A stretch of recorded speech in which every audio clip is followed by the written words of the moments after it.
নমস্কাৰ বন্ধুসকল, মই দেৱজিৎ শৰ্মা পুনৰবাৰ আপোনালোক সকলোকে DS global farms and traders চেনেললৈ স্বাগতম জনাইছোঁ। বন্ধুসকল, ভিডিঅ'ৰ স্ক্ৰীনত দেখিছে এই মেল পোৱালিটো। ইও আমাৰ বয়ৰ মেল হয়, খুব সুন্দৰ কোৱালিটিত আপোনালোকে দেখিছে।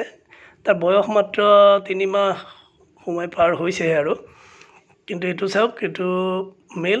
আৰু ইণ্টাৰেষ্টিং কথা, এজনী হ'ল ইয়াৰ মাক। এই দুটা মেল পোৱালি আছে আৰু লগতে এজনী তাহাঁতৰ মাক। মাকৰ সেই 3টা পোৱালি দিছিলে আৰু এই 3টা বৰ্তমান 3 মাহ পাৰ হৈ গৈছে। আৰু এই যিটো দেখা পাইছে, ই চবতকৈ ডাঙৰ হৈছিলে প্ৰথম, তাৰপিছত মাজত থকাটো, তাৰপিছত সিফালে ছাইডত থকাটো।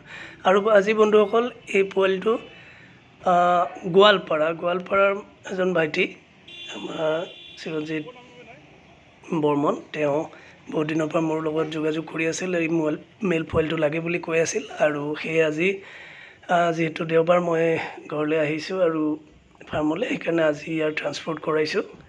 তো এই গাড়ীখনত ইয়াক আমি পঠাইছোঁ।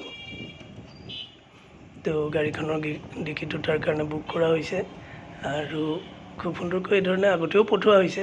তো ইয়াত তাক পঠোৱা হৈছে আৰু গোৱালপাৰা ভাইটিজনৰ লগত অলৰেডি যোগাযোগ হৈছে। তেখেতক গাড়ীৰ নাম্বাৰ, ফোন নাম্বাৰ সকলোখিনি দিয়া হৈছে আৰু এই ধৰণে গোটেই ডিকিটো তাৰ কাৰণে বুক কৰি দিছোঁ আৰু এই গাড়ীখনতে তালৈ লৈ গৈছে।